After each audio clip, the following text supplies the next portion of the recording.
here's the key. Surround yourself with loving people. And how, because see, we rise and fall by our associations. And it's the books we associate with, the magazines we associate with, the pictures we associate with, the videos, the movies, the music, the sound, the words, the people we associate with, we tend to take on those qualities. Dangerous or not dangerous, loving or cruel, but we tend to take those on because of our basic, it's a plus and a minus, but it's our basic desire to be loved and to be taken care of and never abandoned. We already have that in the divine, and that's why we have that desire, and that's why out here it never seems to give us the satisfaction of our having attained that. There's always something missing because it isn't the fullness that we can have right now. And you have the fullness of who you are, and the love and the beingness and sense and knowledge and intelligence, you see, the divine of who you are. You are not manipulated by any artificial intelligence, any digital intelligence, any influence by angry or hateful people. And angry, what you want to do is avoid the angry and the hateful. And the damage that is done there is so great.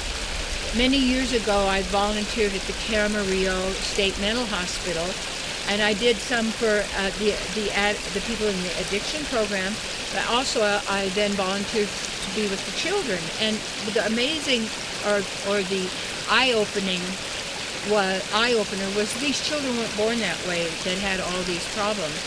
It came from the people around them and what happened to these children. And there are,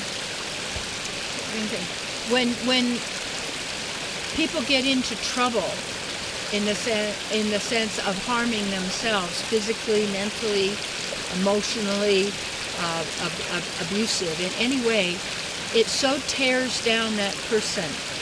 Any kind of like mind programming or these kind of things that are done to people to program them to do what is wanted is through abuse. And when we are with abusive people who are abusing themselves, they're also going to be abusing us because they live in that world. And even though we want to help people and we want to, people to be happy and that sort of thing, if a person is consistently around someone who is stopping them, denying them, saying, you don't know what you're talking about, you're crazy, you're off track, oh, that's ridiculous, or always so proud of what they know that nobody else knows anything, and that's the problem. They think they know something, but it isn't a knowing, it's a belief. It's the mental constructs and such. Real knowing is an absolute knowing that you don't need to defend or promote or protect because you know beyond a shadow of a doubt. And that knowing needs to be of who you are beyond a shadow of a doubt. And angry, hateful people, they're not really that way, or they become that way. They like it, whatever it may be, you've got to save yourself. And you have to when you surround yourself with loving, supportive people, unfortunately, it's a rarity that there are people who do not have envy and jealousy and are not closed-minded. And that happens a lot with politics and these sort of things, that people's rage is so great, and they're focused on cult of personality, and therefore the issues aren't addressed. You want to, in anything, not be into the cult of personality, even the other person's personality. Or what happens is also people will tolerate being around angry, hateful, cruel and disgusting people, even sex abusers, who's not even sex, but torture, whatever they're doing, because they thought that they want to be liked. They're afraid they can't make it on their own. They've been so programmed, they don't know there's anything different. And they live in this. And you can extradite yourself. You can take yourself out. You can remove these kind of experiences that destroy people's spirit, who they are, what's possible, and then as they move out of this realm and into the astral and into the subtle, mainly for their reincarnation system, they then get more and more with a handler and more information and more to keep this reality continuing. And we don't need this reality. We don't need a reality. We automatically manifest and express reality. It's who we are, and it's what we do. And the more we're in our own state of being in peace and joy and love and enthusiasm and actually trust of who we are, you don't have to be less for somebody to be more. And when we're in relationships where people get upset when you have your ideas because they might not like them, for me, all that's why I'm into free speech. And I love that. I love the idea. You can say anything you want. You can say whatever you want. But what you say is actually affecting you, because I know where that's coming from. And it's the way it is. And that is not something that I take on, because why would you take on the misery of a miserable person? And miserable people want everybody to be miserable. Hateful, angry, jealous people are so angry with beauty, they want to kill it.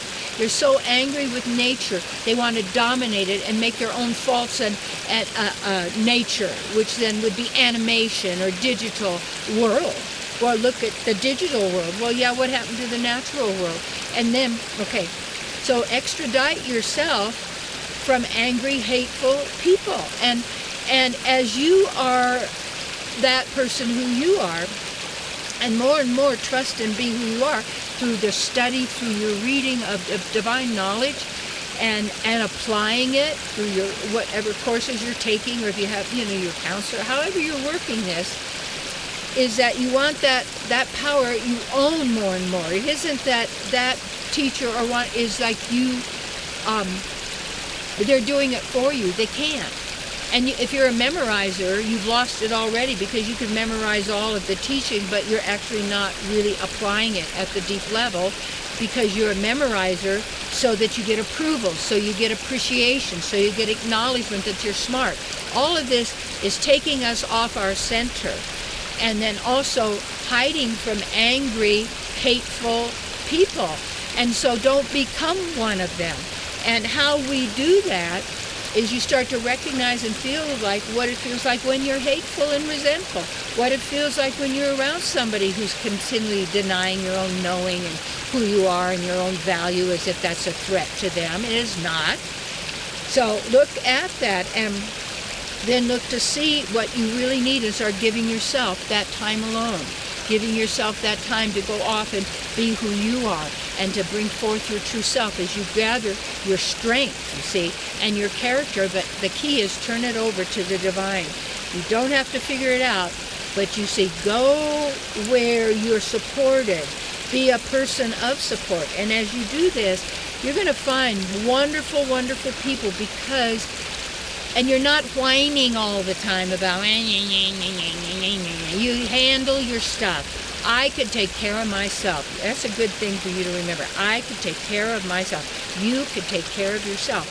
And when you do that, you know all is well, and you're not staying in a hateful situation with real intended cruelty and misery and all that, because you can't make it out there, so to speak. Start planning your escape, so to speak. But more than that, do your work. Do your inner work. And gain that strength. And as you do, when the time is right, the other will be gone. And I'll tell you, a good book for that is my book, Live Your Bliss. That will get you into the bliss zone, and move you out of relationships that are hateful and nasty, vicious and cruel, as you get into your state of bliss, which is you being you. That's just a beginning. That's not the goal. That's the starting point, okay? So, that's how you do it. God, take care of yourself. Lots of love. Be good to you and to others.